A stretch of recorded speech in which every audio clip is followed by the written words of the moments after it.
yang sudah disepakati ya bersama, barusan selesai ya, belum lama, dari DPR RI Komisi 3, bahwa dua pemain tersebut sudah bisa ya untuk melanjutkan proses tahapan-tahapan naturalisasi menjadi warga negara Indonesia.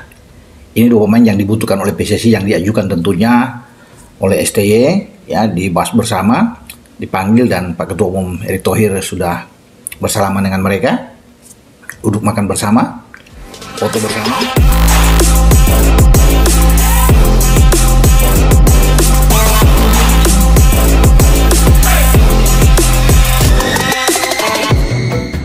Saya tanyakan lagi, kita kalah loh 4-0. Yakin. Saya ngeliat orangnya sangat serius, ya, skillnya sangat tinggi, bahkan kecintaan dia sama Indonesia kan kalian bisa lihat. Tiba-tiba main sepak bola lah dengan anak kecil segala. Ya, saya rasa sesuatu yang out of the box. Timnas China ketar-ketir, Victor Gyökeres benar-benar telah resmi jadi WNI, dipastikan debut tanggal 5 Juni nanti. Kabar mengejutkan datang dari dunia sepak bola nasional.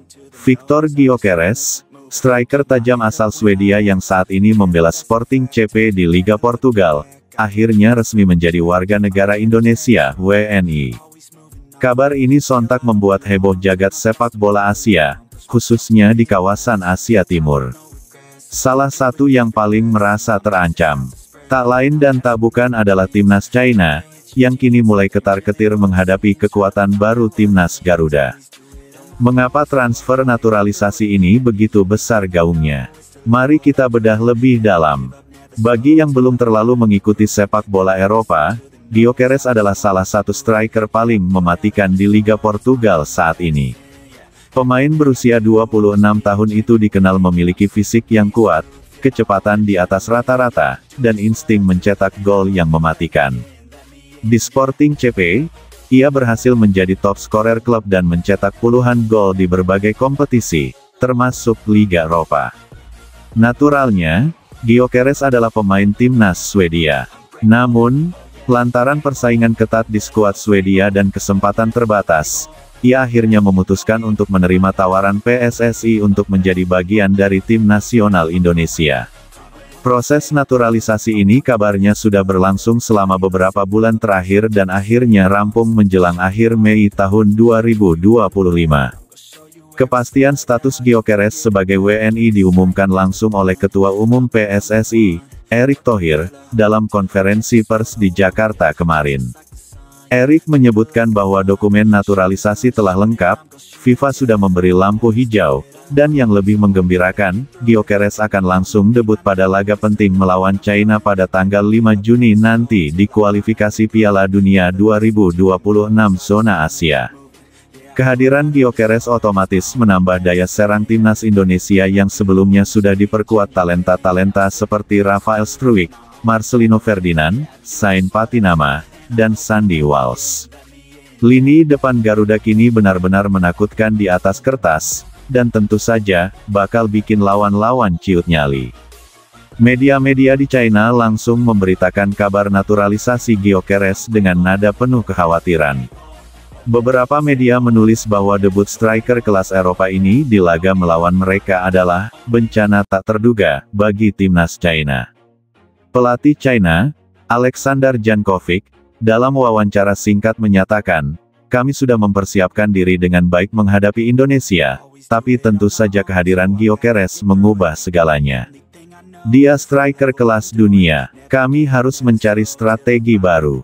Salah satu yang paling disorot adalah duel lini belakang China melawan Gyökeres. Selama ini, pertahanan China dikenal rapuh menghadapi penyerang cepat dan kuat secara fisik.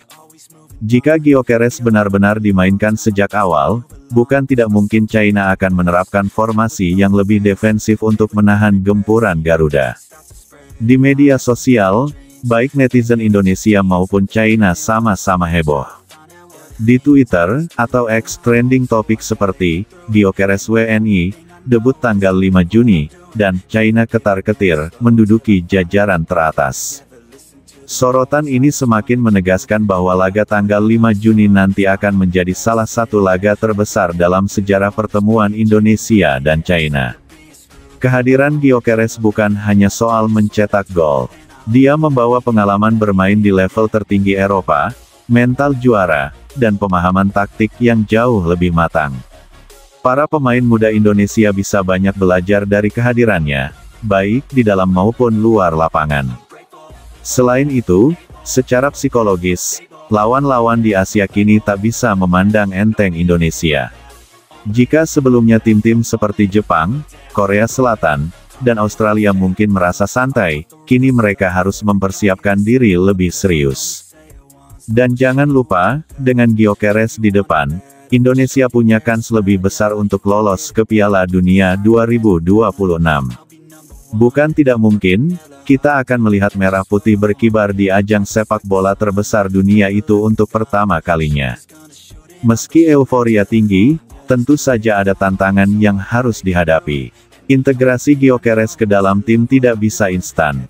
Dia harus cepat beradaptasi dengan pola permainan timnas, bahasa komunikasi di lapangan, dan dinamika ruang ganti. Selain itu, ekspektasi publik kini melonjak tinggi. Beban ada di pundak Gyökeres untuk langsung tampil gemilang di debutnya. Jika gagal, kritik bakal deras menghampiri, baik dari media maupun supporter.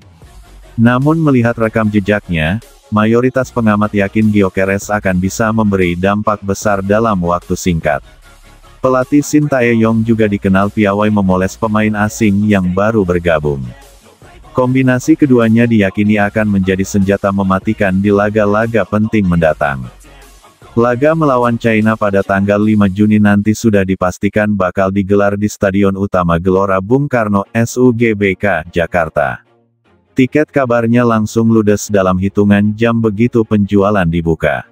PSSI menyebutkan bahwa laga ini akan menjadi panggung pembuktian Gyökeres sekaligus momentum besar bagi sepak bola nasional.